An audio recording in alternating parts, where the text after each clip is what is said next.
What's up, everybody? Welcome back to the Things You Don't Hear in Church podcast. My name is Ethan. And my name is Derry. And guys, check us out on social media. We're on Instagram, TikTok, Apple Music is where for our podcast. And then for a lot of other shorter content outside of like 1-minute videos and stuff like that.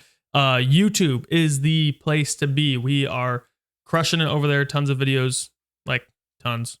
Multiple videos a week talking about Colossians, talking about bunch of different questions and shorter form content. If you don't have time for an hour long podcast and you only have like 15 minutes, then head over to YouTube as well. If you guys are new here, we're the Things You Don't Hear in Church podcast. We exist to answer, or at least attempt to answer, the hard questions of the Christian faith. Anything that you've wondered, that you feel like the church has let you down in, we want to be a resource to help you answer. So that's why we exist. We've been doing it for 4 years. Thanks for being here. Yeah, and today we have a really interesting topic, as we always do. We're talking about Russell Brand and his recent conversion to Christianity, to Catholicism, to be exact. But there's a lot of interesting moving parts with this. A lot of people are asking, is it legitimate? I think there's some really interesting things that are maybe indicative of the times, maybe some cultural movements that are kind of starting. We always, or maybe not us, but the church in general talks about revival a lot, talks about people coming to know the Lord, talks about moves of God in different areas. And so is this a sign of that? I think there's some interesting things we can talk about that. But first, I want to go over a little bit of history, give some context. We're going to watch some clips of Russell himself that he's released on his Instagram and on his YouTube. Go over those things, why he's converted, and then we're going to talk about if we think it's legitimate and what we see as maybe a marker or a sign of the times of culture. Are more people going to start converting? Are more people going to start coming back? So those are all things we're going to cover today. So first, a little bit of history. If you don't know who Russell Brand is, he started out as a stand-up comedian. He's had radio shows way back in the day. What I know him from personally is the movie Bedtime Stories. He's pretty funny in that. And I've watched some of his stand-up over the years, not really a whole lot, just a little bit here and there. Most of my friends, I think, also know him from his movies. There was kind of a time back in the 2010s and before where stand-up comedians were getting a lot of movie deals. Adam Sandler's making movies. A lot of those stand-up comedians were transferring over to the mainstream and doing television-making movies. A lot of our favorite movies from back in the day are made by those people, right? A lot of the funny movies that were made. And so he was a part of that scene. He was in those movies and doing all of that. But around 2011 or 12, can't really remember exactly, he did this viral interview. He's British, I believe, and he did an interview in the UK with a political talk show, something like that. And on it, he really started to voice a lot of the anger and frustration that a lot of just the people were feeling at that moment. And, it was one of those moments where some normal person goes on a usually scheduled program where everyone is, just prim and proper, English terminology, and like saying what they're supposed to say, talking about the normal things they're supposed to talk about, right? What's going on today? What's wrong today? What's the good response for our party lines to say based off the network you're in? And he comes on this very popular show and he just speaks for the people. He says like businesses, like these large corporations are taking over. Like there's terrible stuff for us in our food. It's hard to like afford to live. And this is what, like 14, 13 years ago. We have some of the same problems now, right? But he says this and people feel like when they watch it, like, wow, like a breath of fresh air, like this celebrity is like speaking for the people. Like he's a real guy. And this is how we feel. And he very much tapped into the vein or the zeitgeist of what people were feeling at that time in their community. I think all over maybe the Western world, right? And so he kind of, not shattered, but like he's like, this is all a facade. Like you guys are fake. You're not helping anybody. You're not doing anything good. Like you're saying you're helping. You're saying all these things. You're really just sticking to your party lines and nothing is changing. And you're just trying to play to the people, but nothing's actually getting done, and we're tired of it. So at that point, a lot of people are like, yeah, that's how we feel too. And he kind of became a political figure. He went on a few more talk shows. He then started to write books, and he started his YouTube channel and really started to transfer from being a comedian to being like not a politician, but more of an activist or a political influencer. And so that's what he is today, right? Today he has a YouTube channel. He's very big. He's talked to people like Jordan Peterson, Joe Rogan, a lot of these like faces of online sphere. And, those are genuinely good interviews. I really like the guy, but he has a very interesting past. Before I go into like his spiritual past, his drug use, like his history, stuff like that, Ethan, is there anything you want to add to all of that I've said so far? Not too much. I wasn't paying attention to him very much until like we started prepping for this podcast. Really, I knew that that he was famous for dabbling in all those new age druggy type things. I know him from Get Him to the Greek or something like that. One of those old movies. Probably not the most appropriate movie, but BC days. I don't think I've seen it. You're not missing much. So I thought he was an actor. I didn't know he had been on Jordan Peterson. I'd seen him here and there, but never paid too much attention until, this recent video of him talking about baptism that we're going to be looking at. And then I know a lot of people are questioning, like, how legit is this? I think there's a lot of good reason to question how legit is this, especially with everything that's happening with Kanye right now, and everyone was so on board with him.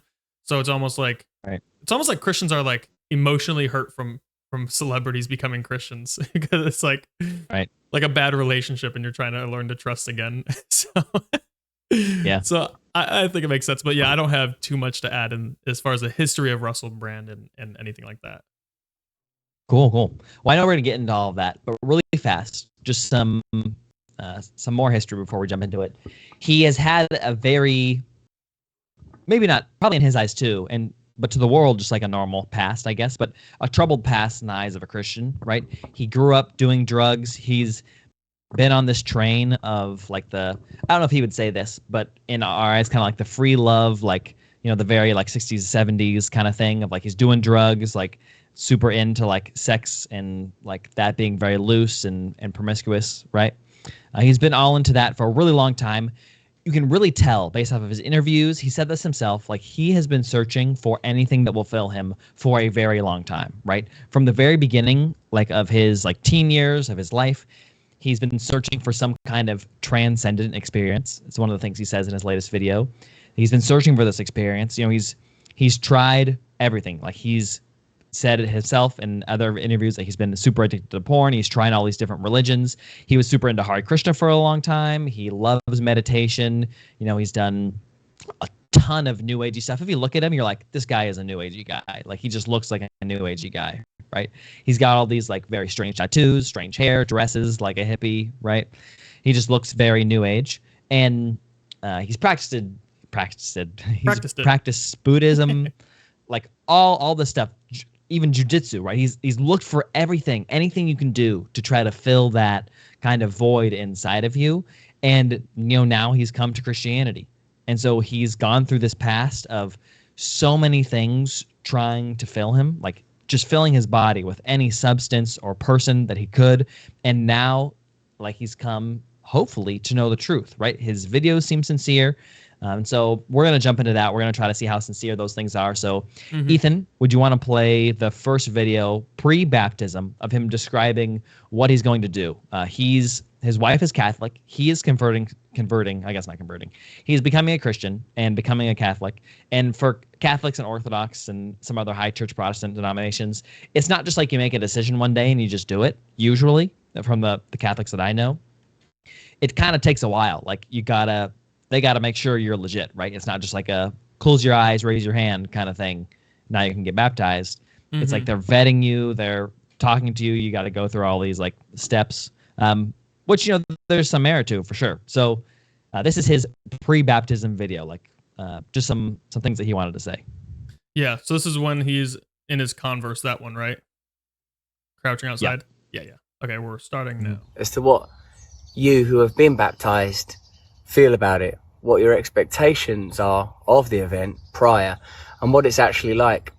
What's been explained to me is it's an opportunity to die and be reborn, an opportunity to leave the past behind and be reborn in Christ's name, like it says in Galatians, that you can live as an enlightened and awakened person. Sometimes I think of non-Christian perspectives on it, like Marcus Aurelius saying, "You are already dead, now live the rest of your life properly," or the Buddhist saying, "Put down the corpse." All of these things seem so inviting and beautiful. I know a lot of people are sort of cynical about the increasing interest in Christianity and the return to God, but to me it's obvious. As meaning deteriorates in the modern world, as our value systems and institutions crumble, all of us become increasingly aware that there is this eerily familiar, awakening and beckoning figure that we've all known all of our lives within us and around us. And for me it's very exciting. One of my concerns is I'm thinking about doing it in the River Thames, so I could be getting sort of baptized in toxoplasmosis and E. coli based on what I've learned. So I may be leaving behind the sins, but I might be picking up some pretty serious viruses. Let me know what you guys think about it and how you feel about it. Thanks. Bye. All right. So there's that. Really, really interesting. Really interesting that he mentioned Marcus Aurelius and the Buddhist talking about you're already dead, so live like it and whatnot, because I feel like that kind of, it really depends. Some people will be like, see, like this is all the same religion. A lot of people, maybe if they're universalist, would say, oh yeah, like this is just all the same thing. There's nothing new under the sun, which is a biblical term. But I would say, as far as Christians, I'm like, this actually lends to like the reality of Christianity, and that maybe the other religions are borrowing from Christianity, you know?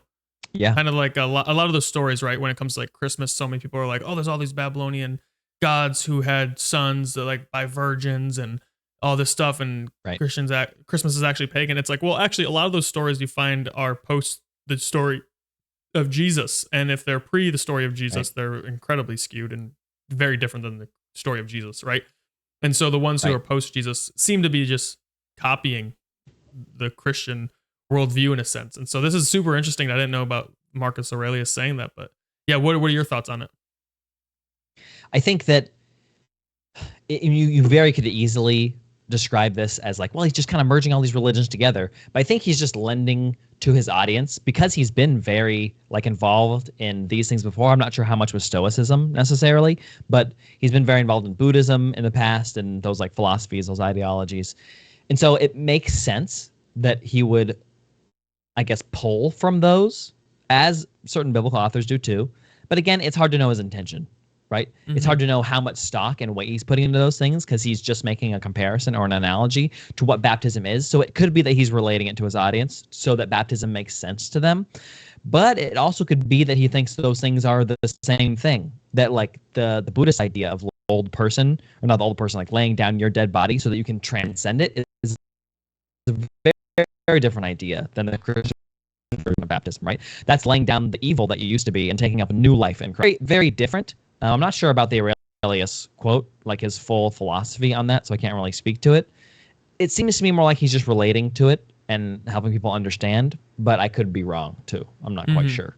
Yeah, but it seems like he's excited to get baptized, right? Yeah, which is really exciting. We should be excited to be baptized, or people who are getting baptized should be excited about it. Something that I do think is interesting that he's picking up is that as everything in life loses meaning, we're searching for something deeper. And that's like a theme that he has through a lot of his videos that we're going to watch, is this idea that, there's no meaning. So people are going back to the deeper thing that has meaning. And the thing that I'm curious about is like, is he saying it has meaning because God's in it and it's truth and it's real? Or does it have meaning because it's Christians and humans have been practicing religion for our entire existence? Right. You know, is it meaning in being in right relationship to God, or is it meaning in being part of something that humans have partaken in for thousands of years? Because there's Muslims. That's such a good question. Yeah, there's Muslims who have a lot of meaning in what they do, and there's things that probably feel incredibly sacred in the Islamic faith, right? Like I would imagine going to Mecca and walking around that giant I forget the name for it, but that giant cube. I'd imagine that feels very, very serious and holy for them. But we would say as Christians, it's lacking because it's not to the true God, Yahweh. And so there's meaning in tradition but is the meaning he's finding in Jesus. And that will be proven in time. And just like every time a celebrity becomes a Christian, this is always what we gotta say is like, gotta give it time. We gotta see the fruit of their life and their relationship. And we're praying that it's true. We're praying that it's real. Yeah. To put it another way, is he seeking and knowing that this is the truth, right? That Christ is the truth, that he's finding an objective reality that he can anchor his life to, where before he's lived a subjective lifestyle? Or is he just, like you said, coming to this because it's something ancient and meaningful? And just like when you walk into like an ancient and meaningful building, you're like, whoa, like this, there's something different to this. There's something valuable here. Maybe that's what he's talking about. So it's interesting to try to figure that out. Like, is he really searching for the truth that's an objective standard he can anchor his life to? Or does this just feel cool? Right. You know what I mean? Right. Yeah. And I mean, we know that he's interested in Christianity enough to get baptized, tell his audience about it, all that kind of stuff. He's even like, he has a book group, I guess, and they're reading Mere Christianity together. And so he's going through that book and posting videos on it. So it seems like he's at least a little dedicated and serious to learning about Christianity. And it would be hilarious if you're like in that book group and like Russell Brand videos leads you to Christ because he's going to Christ. That's awesome. Like if that's happening, and because he's got really big influence. Like his Instagram has 4 million followers, and his YouTube has almost 7, 6 point something. YouTube. Yeah. Sorry. I was thinking of his Instagram. Yeah. So, I mean, he's got quite a bit of a pull, right? And especially in the demographic of people that he pulls from, I think those people are more likely to come to Christianity than others might be, just in the kind of content that he posts. But who knows? Yeah. And knowing who really he is, right? Like he's a very, quote unquote, spiritual person, right? So maybe his audience is more into that spirituality. And so it's not like Alex O'Connor's audience is all atheists, and if he became a Christian, people would be like, right. It'd be awesome if he did, but his audience probably wouldn't follow, Yeah. Yeah, for sure. That would be very interesting if he did become Christian. One day. Well, let's go to the next video, post his baptism and what he thinks about it. Yesterday, I got baptized, and it was an incredible, profound experience, and many of we just started there, just so you can watch on your end. You will have had your own experiences of baptism and will therefore know what I'm talking about. Many aspects of it were very intimate and personal. The truth is this: as a person that has in the past taken many substances and always been disappointed with their inability to deliver the kind of tranquility and peace and even transcendence that I always felt I've been looking for, something occurred in the process of baptism that was incredible, overwhelming, literally overwhelming, because I was obviously underwater, and it was the River Thames at some points.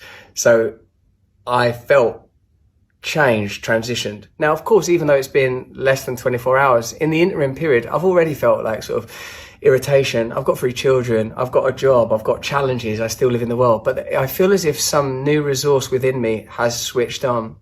So many of your comments have been so beautiful and encouraging, and I really appreciate it. And also even the cynicism, I understand, because some people will just see me as a celebrity. I don't see me as a celebrity because I was me when I was a little boy. I was me when I was a junkie. I was me when I was poor. I've been me in all of the different phases. But I recognize that anything in this terrain, in the sort of social media world, could be exploited and utilized. For me, I've made the decision. And I know what the decision is. I've made it for myself, and I pray that it will be relevant to my family, in particular my children. My wife's Catholic. She's already made her own choices in this life, including this one. This is new for me. I'm learning, and I will make mistakes. But this is my path now. And I already feel incredibly blessed, relieved, nourished, held. It's been an incredible experience. I wish I could tell you exactly about it, because there were amazing individuals involved. There were incredible and bizarre incidents that took place that felt serendipitous and laden. I do a show every day. I'll be talking about this stuff in the show because it's part of my mission, and it's part of my ministry, and it's part of my service. This is new to me, and it's a joy to me. And I know that I'm not expected to be perfect, and I know that that's not something I'll be able to deliver. Those of you that have embraced me, I'm so grateful. I can't tell you how happy I feel and how relieved I feel. But as you know, if you know, my resources are coming from somewhere else and someone else now. Thank you so much for your support. let's keep doing this together, or certainly I'm just going to do what I'm doing. I love you so much. I'm so grateful to be surrendered in Christ. See you all soon. I'm doing the show a little later. Come watch that if you want to. Yesterday, I got back. Okay, I mean that was a little bit more hopeful, I'd say.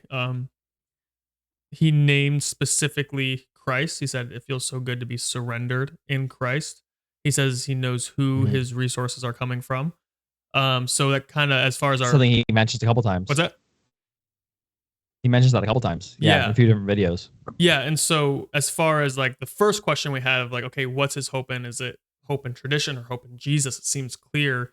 At least he was evident in this video saying it's from Jesus, which is a really big deal. So that's really exciting. And again, it seems genuine. He talked about like, you know, he's got like, I still make mistakes. I still get frustrated. Like talking about that, like I'm not going to be perfect, but I'm really trying and I'm really on this path. And another thing is the fact that his wife is Catholic means that he has a community around him that's also partaking in this as well. And so, right. Yeah, it's like more hopeful. Like when Kanye became a Christian or said he became a Christian, he didn't have that many people in his personal life who were following Jesus. You know, Kim was not about it and he was getting mad about it because he didn't like how she was dressing, you know, and he's like, what the heck? Like, and she wasn't very supportive. So the fact that his family's involved and he's involved and he's got other people he talked about, it's a little bit more, it's hopeful for me. Yeah. It seems so genuine, right? Like it seems like you said, there's community in it. There's all that kind of stuff. And he says like, I've made that choice. Like he raises his hand and he says, I know what it means. Like all these things, like I'm sure getting baptized in the Catholic Church, like they make sure you know what it means, right? So it seems like he knows what it means, which is very interesting. And it just seems very sincere. And I like that he said, I'm not perfect, right? Because we're going to get to some of those things in a second. Like he's still obviously learning and he has a very riddled background. Like he said at the beginning of the video, like he says he's come from a place where he's abused a lot of substances and all that kind of stuff. And we know just from like a quick Google search that, you know, he has a very strange spiritual past. And so at least in the more charismatic versions of Christianity, right? We talk about deliverance and like the things that can be attached to you from those old things that you've done in the past. And so I'm sure there's a lot of that there still, right? Of course, he's been washed now, like he is saved and all that kind of stuff. And so like nothing can lay claim to his soul. But we believe that there's still things that we can do, ways that we can act, things that we can let into our lives in certain aspects. So that's definitely going to be a part of his life. Like he's got to find, what do I have in my house? What do I have in my thought life? What do I have in my actions, my practices that are still a part of my old person? And what do I need to lay down? And I'm sure as he says that Christ is his resource, he'll start to hear from the Lord, I need to get rid of this. This is the way I need to stop acting. Hopefully, like if he's sincere about this, right? It seems like that would be the path he would start to go down. At least like, I don't know, if I was him, that would be what I would do. And that would be like the logical progression, but who knows, right? Maybe he doesn't do that. Yeah. I'd be really curious, and I just tried looking it up, but I couldn't find anything. I'm curious about who, like which priest or which Catholic church baptized him, because that could reveal different things. Like I'm just, you know, playing devil's advocate, I want to give him the benefit of the doubt, but I also want to have like balance the concerns as well. Like if it was I don't know if there's any branch of Catholicism that's affirming, because they probably would be kicked out of the Catholic Church, but maybe there are, I'm not sure. But if there was like, if it's an affirming priest, or if it's like, you know, depending on what church he got baptized into, right, specifically what branch of Catholicism, might reveal a little bit more of where he's at. But I couldn't find anything, which is unfortunate. So, people listening, if you find something that we don't know, drop it in the comments. Let us know. But yeah, it seems pretty genuine, you know. And he's talking about like, the experience is like experiencing something different. He tapped into something different, you know, and giving him the benefit of the doubt that this was a genuine conversion. I would say, yeah, that's the Holy Spirit. You know, you're now connected, rightly connected to the source of all life, which is God. And baptism is something that every Christian needs to do. It's commanded by Jesus to do. Obviously, we don't believe that you have to do it to be saved, but if you're a Christian, you obey God, and God says to get baptized. So you should do it. That's awesome. And speaking of those things that he's still struggling through, that he's old patterns that he's working through. We have one more video, correct? Yeah. And you just Yep. Okay, you just turned really small on this screen, which is really weird. But you're fine on your screen. That's all good. Maybe it'll fix while we're playing the video. Yeah. Well, we'll just play it. All right, here we go. All right. Oh, it's muted. Kidnapped and held hostage by some railings. That can't be good news, can it? Oh, it's the old kidnapped and held hostage by some railings card. That's good. That means you are going to get a new puppy. Like, it's not going to be that, is it? Well, actually, we've looked into it, and this card is called the Eight of Swords, and it symbolises feeling trapped and restricted, perhaps by your own convictions, self-imposed barriers that can be shed with an open mind. Do you feel trapped? Are you in a state of anxiety and fear? And can you remove the blindfold to become free? I'm interested, I suppose, in the intuitive reactions one might have to tarot, particularly as I move into a more clearly delineated spiritual space with a more clearly ordained path, i.e. a lot of Christians would say that tarot and even yoga is a kind of heresy. What's your personal view on that? Do you still use stuff like this and the I Ching? Do you still look out for symbols and signs as you move further down a particular pathway? One thing's for sure, that when you get something like that, it does serve as a tool for reflection and personal analysis, because I do feel that if I remove the blindfold or let the scales fall from my eyes, I would see more clearly what the path is. You know, I read today, I think, on Hallow, and it's an app that I use for meditation. It's absolutely beautiful. That if you focus on God, that is all you have to do. God will do everything else. Now, you hear stuff like that and it sort of makes a bit of sense, doesn't it? And you think, well, all right, so what am I actually worried about now? I'm worried about this attack. I'm worried about this aspect of my family life or this aspect of my personal partnership. Like, how do I focus on God? Well, I suppose what that means is I have faith, I trust, I remove the blindfold and see that the pathway of God is the only pathway for me. God is in charge of my relationship. God is in charge of my working life. And I know what God's principles are: service, kindness, faith, trust, hope, charity, gratitude, acceptance, surrender. So if I'm not doing that stuff, oh, well, is that 8 swords? Let's just say that one weren't there. Then, if I'm not doing that stuff, then no wonder I'm feeling anxious. What do you think about that? And are you happy with hybrid modalities where you're able to meddle in occultist arts? I mean, is that a pentagram? I'm not sure what kind of star that is, but there's some questions. Are you happy to... All right. So, speaking of those practices, this was posted a day ago. So, I'm assuming this is like post-baptism. Yeah, it has to be. Right? So, post-baptism, talking about tarot cards, talking about can you still dabble in these occultic practices, and then taking this message that it's supposed to say, like, are you trapped by this, and this? And he's saying, yes, I am. Oh, this is true. It's like, well, you could just, I feel like you could just meditate and sit with yourself in a journal and say, how am I feeling? And then you could answer that question and not have to pull a card. And then you can, there's Bible verses that can help you get to these truths that he got to. I don't think that he should be dabbling in tarot cards. I don't think any Christian should be dabbling in tarot cards. And I have scripture to back it up for when Derry's done. There's lots of Christians who posted in his comments, about that as well. Mm-hmm. Yeah. Yeah. I really like this video, honestly. It seems very genuine. Like, I have met a lot of people who have given their life to Christ and have then had questions like this. And he's posing a question, right? He's not like making an argument one way or another for like tarot cards or not tarot cards. Like, he's asking a genuine question as an intellectual. Like, he's saying, as I move into a more rigid space, like a more rigid religious spiritual experience, right? He's a Catholic now.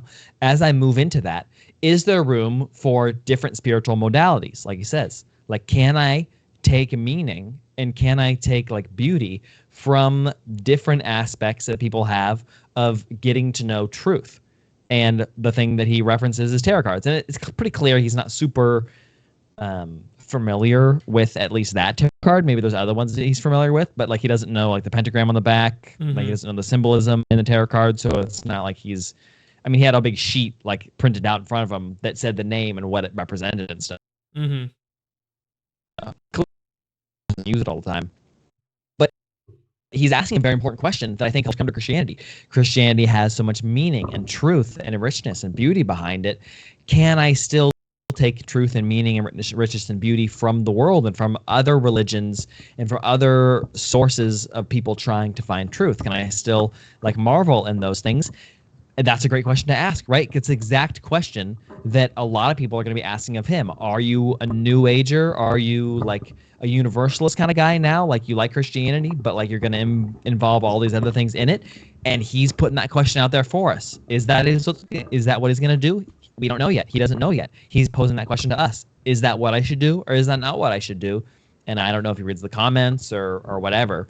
But one thing he says in the last video, not the one we just watched, but the post-baptism video, is that I'm not perfect, right?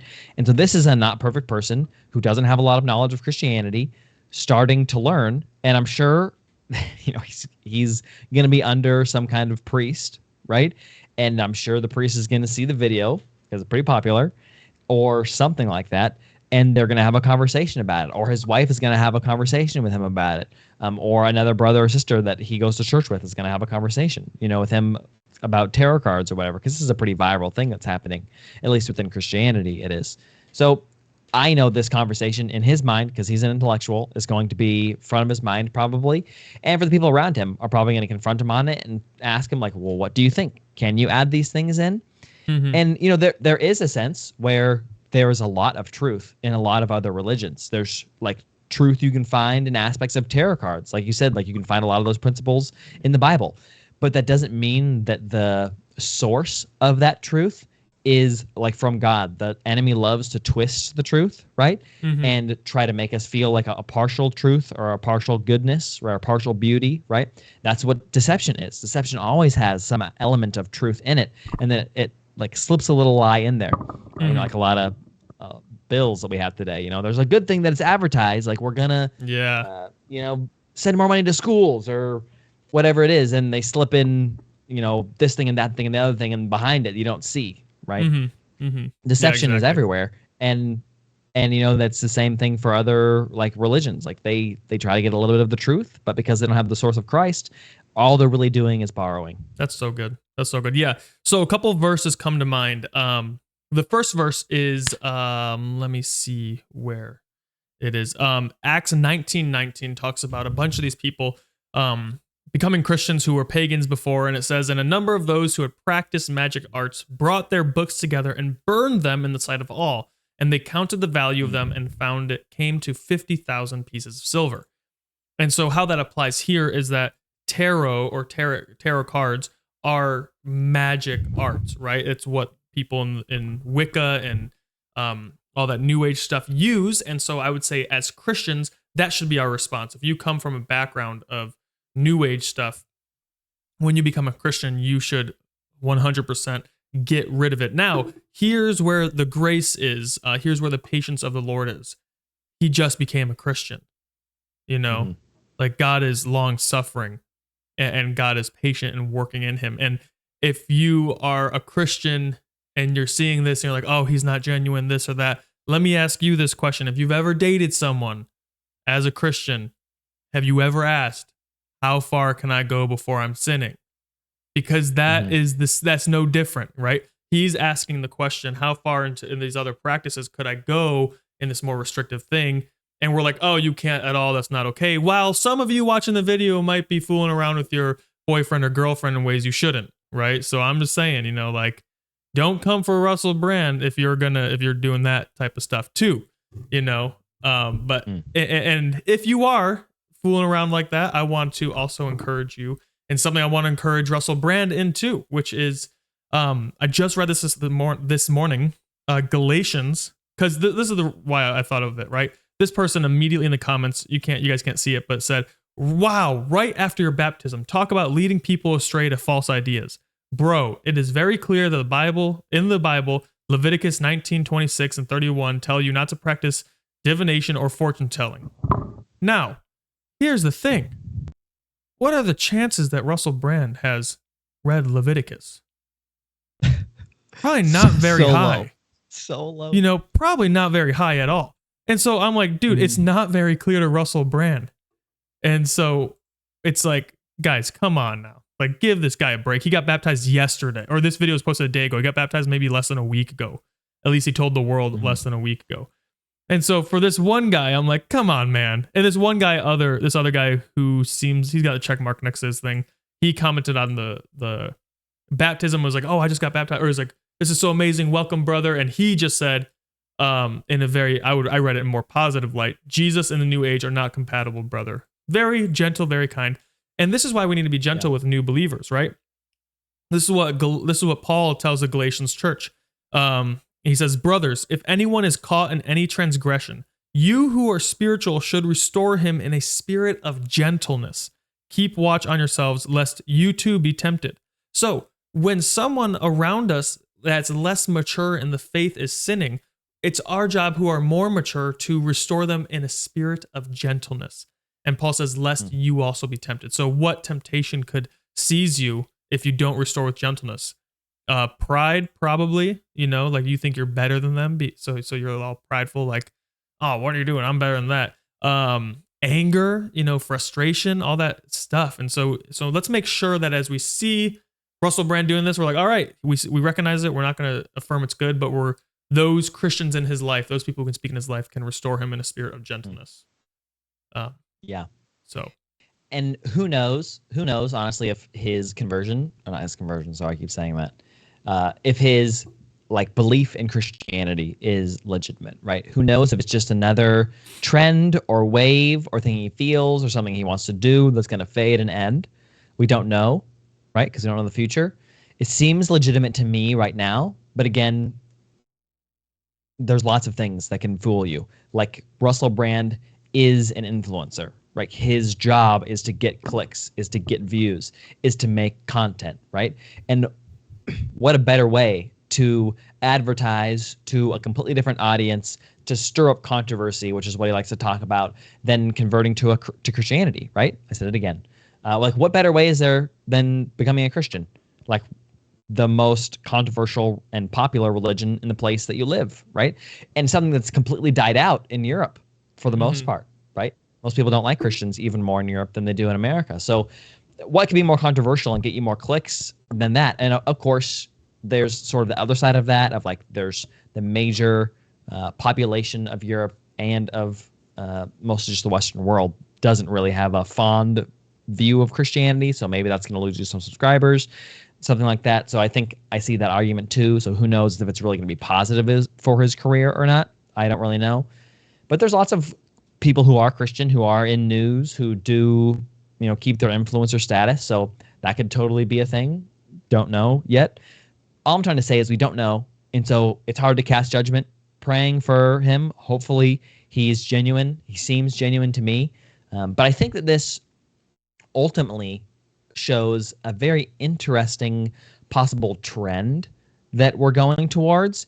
And the thing that I think is interesting about it is that for a while now, maybe for the last 2 or 3 years, within Christianity itself, especially Protestantism, we, myself, I guess, maybe Ethan too, have been seeing people searching for something deeper, right? Something beyond just the evangelical experience of Christianity. You know, people have sort of been longing for that beauty and meaning and tradition, and a lot of people have been converting to Eastern Orthodoxy or maybe a high church version of Protestantism, like Anglicanism or something, Lutheranism, and depending on the church that you go to, or Catholicism, right? People have been converting, and we've been seeing Christians be more attracted to that as of late. Candace Owens, another one that you can think of who's become Catholic recently. And so the thing that I'm wondering, based off of his videos, because he talks about in the first video that we watched when he was deciding to get baptized, and maybe a clip that we can show in a second too, where he talks a little bit more about it from his YouTube channel, if we wanted to go into it. He talks about how he sees this void or this vacuum of meaning in people's lives, and he himself says that he has done everything there is to do every drug there is to do, sex, porn, like everything that you could try to fill yourself with. Like he's done it. And his worldview has been subjective for a long time, just trying to fill himself with pleasure, right? And he's finally come to a place where that doesn't satisfy him. He's just a materialist, right? He was just a materialist, and materialism didn't satisfy him, and it only took from him. And now he wants something that's going to give him life. And he finds that in Christianity.